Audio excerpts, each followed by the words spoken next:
नमस्कार मेरे प्यारे देशवासियों।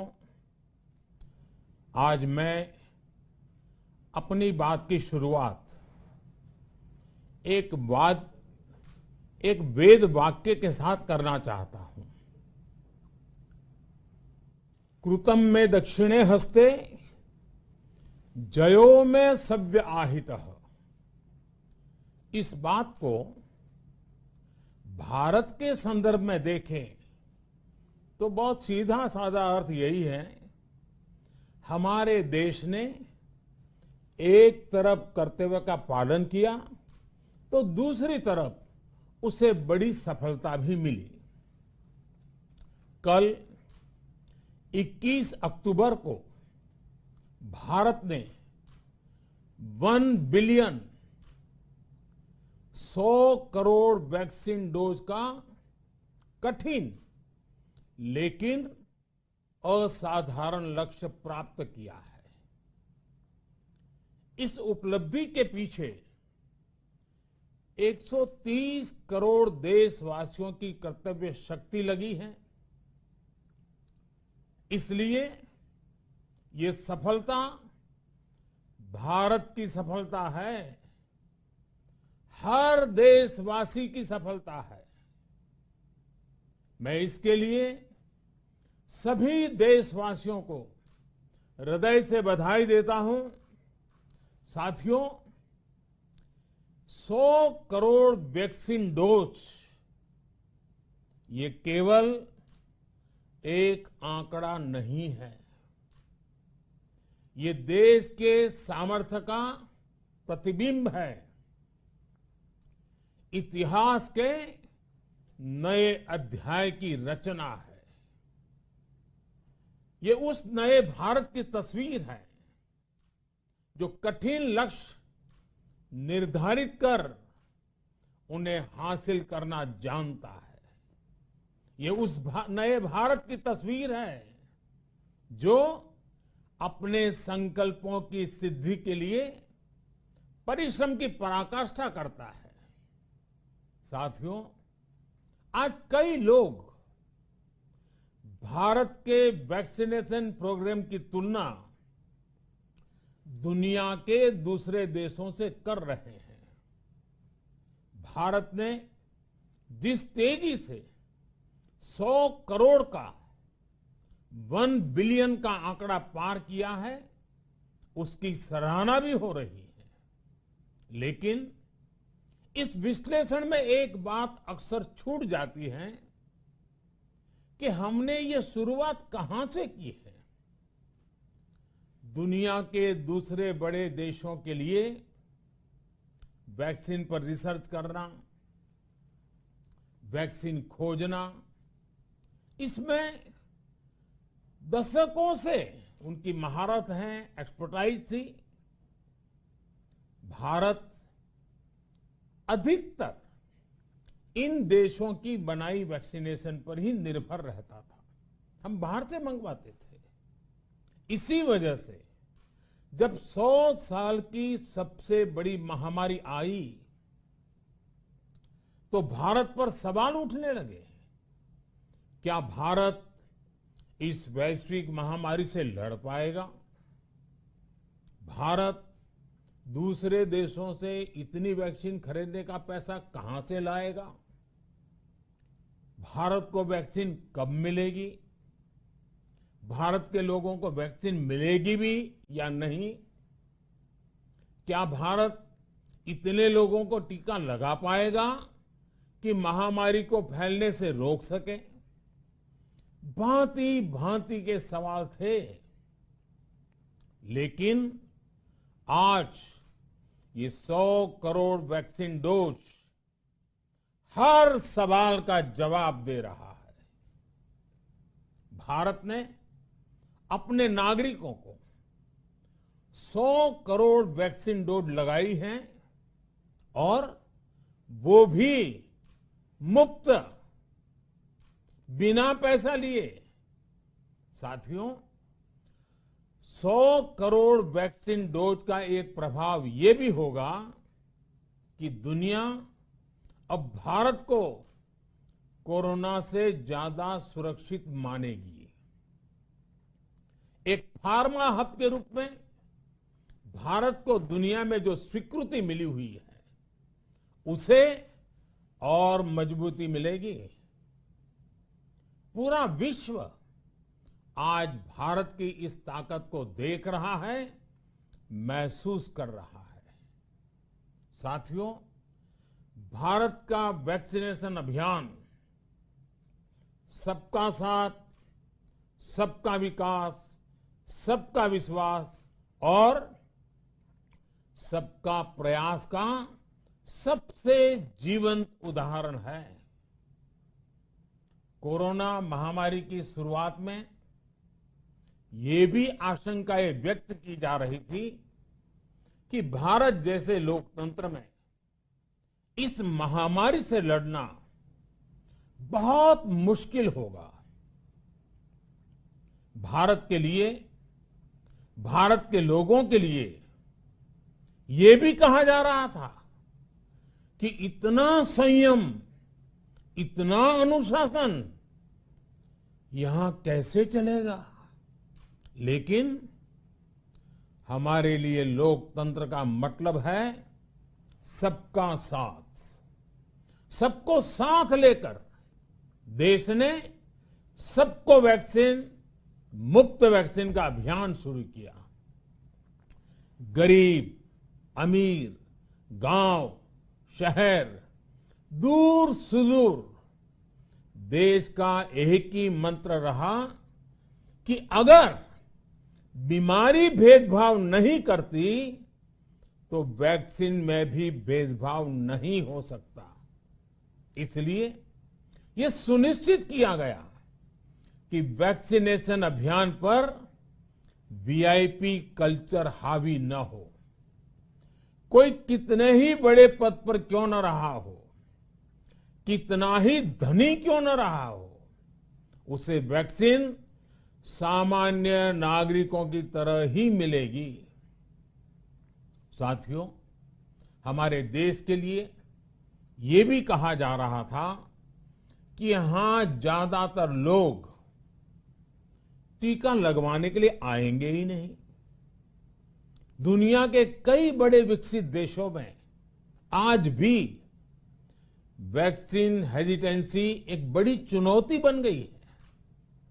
लेकिन भारत के लोगों ने 100 करोड़ वैक्सीन डोज लेकर ऐसे लोगों को निरुत्तर कर दिया है। साथियों, किसी अभियान में जब सबका प्रयास जुड़ जाता है तो परिणाम अद्भुत ही होते हैं। हमने महामारी के खिलाफ देश की लड़ाई में जन भागीदारी को अपनी पहली ताकत बनाया। फर्स्ट लाइन ऑफ डिफेंस बनाया। देश ने अपनी एकजुटता को ऊर्जा देने के लिए ताली, थाली बजाई, दिए जलाए। तब कुछ लोगों ने कहा था कि क्या इससे बीमारी भाग जाएगी? लेकिन हम सभी को उसमें देश की एकता दिखी, सामूहिक शक्ति का जागरण दिखा। इसी ताकत ने कोविड वैक्सीनेशन में आज देश को इतने कम समय में 100 करोड़ तक पहुंचाया है। कितनी ही बार हमारे देश ने एक दिन में 1 करोड़ टीकाकरण का आंकड़ा पार किया है। ये बहुत बड़ा सामर्थ्य है, प्रबंध कौशल है, टेक्नोलॉजी का बेहतरीन इस्तेमाल है, जो आज बड़े बड़े देशों के पास भी नहीं है। साथियों, भारत का पूरा वैक्सीनेशन प्रोग्राम विज्ञान की कोख में जन्मा है, वैज्ञानिक आधारों पर पनपा है और वैज्ञानिक तरीकों से चारों दिशाओं में पहुंचा है। हम सभी के लिए गर्व करने की बात है कि भारत का पूरा vaccination programme science born, science driven और साइंस बेस्ड रहा है।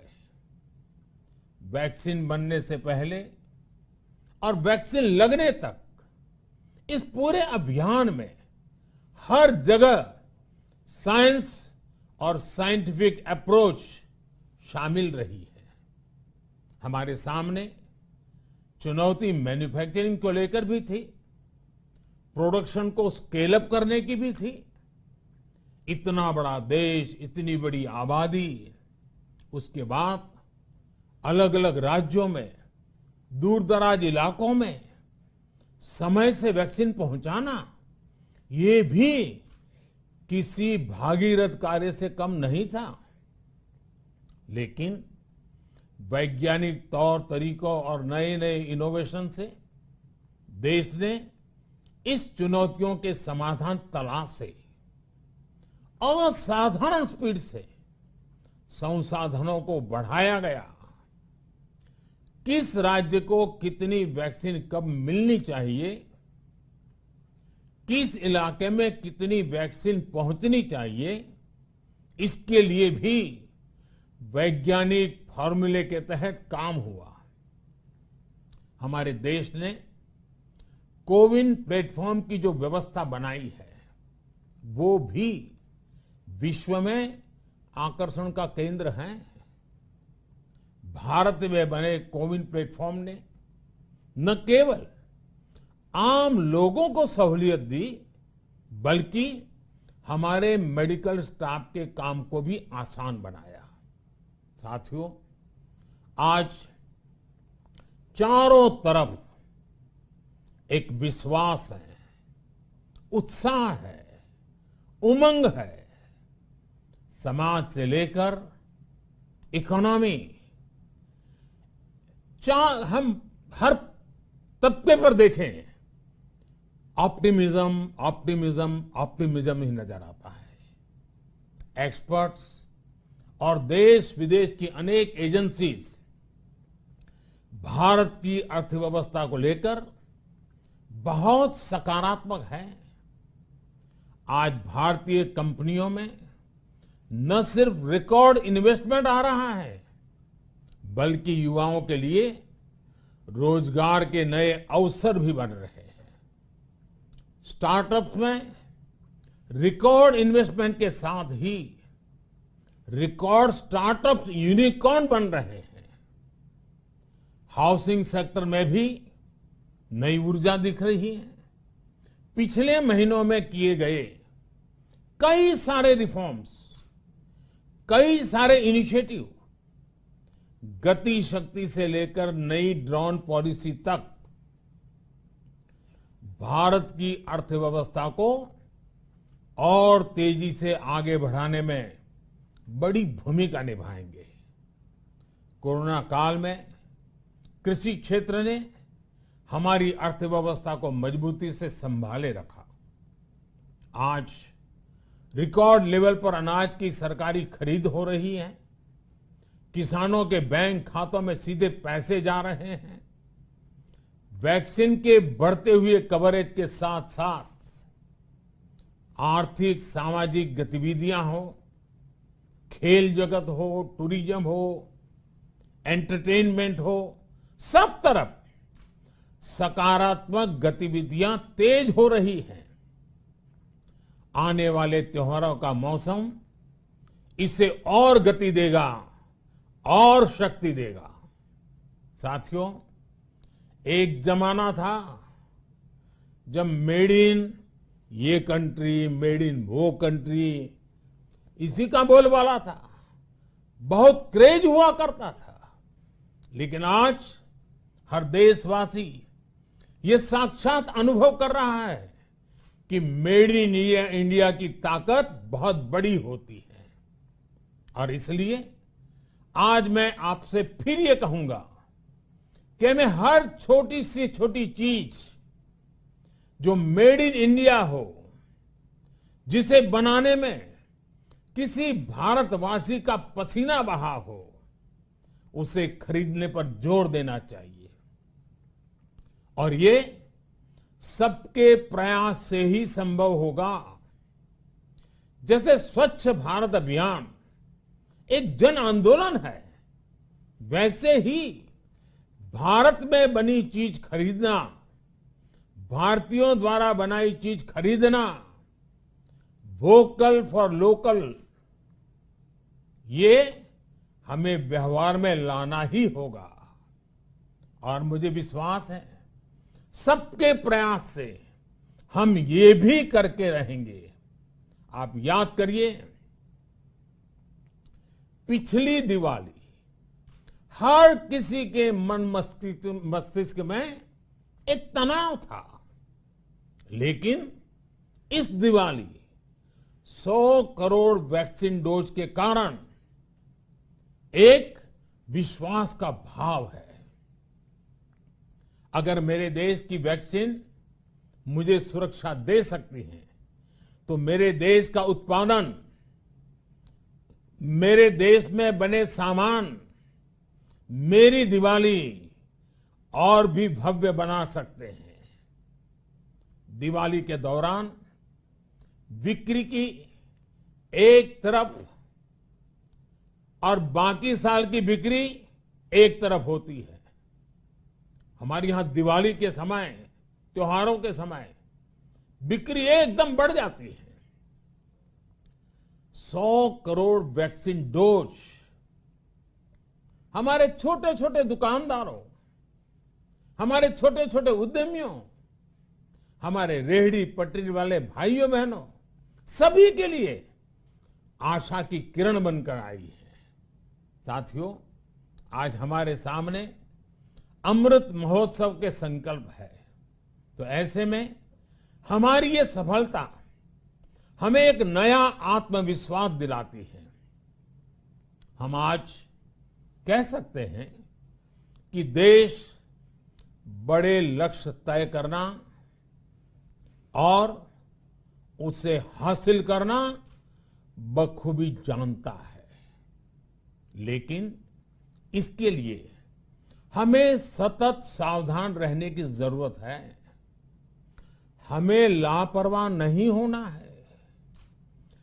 कवच कितना ही उत्तम हो, कवच कितना ही आधुनिक हो, कवच से सुरक्षा की पूरी गारंटी हो, तो भी जब तक युद्ध चल रहा है, हथियार नहीं डाले जाते। मेरा आग्रह है कि हमें अपने त्योहारों को पूरी सतर्कता के साथ ही मनाना है। और जहां तक मास्क का सवाल है, कभी कभी जरा, लेकिन अब तो डिजाइन की दुनिया भी मास्क में प्रवेश चुकी है। मेरा इतना ही कहना है, जैसे हमें जूते पहन करके ही बाहर जाने की आदत लग गई है ना, बस वैसे ही मास्क को भी एक सहज स्वभाव बनाना ही होगा। जिनको अभी तक वैक्सीन नहीं लगी है, वो इसे सर्वोच्च प्राथमिकता दें। जिन्हें वैक्सीन लग गई है, वो दूसरों को प्रेरित करें। मुझे पूरा भरोसा है कि हम सब मिलकर प्रयास करेंगे तो कोरोना को और जल्द हरा पाएंगे। आप सभी को आने वाले त्योहारों की एक बार फिर बहुत बहुत शुभकामनाएं, बहुत बहुत धन्यवाद।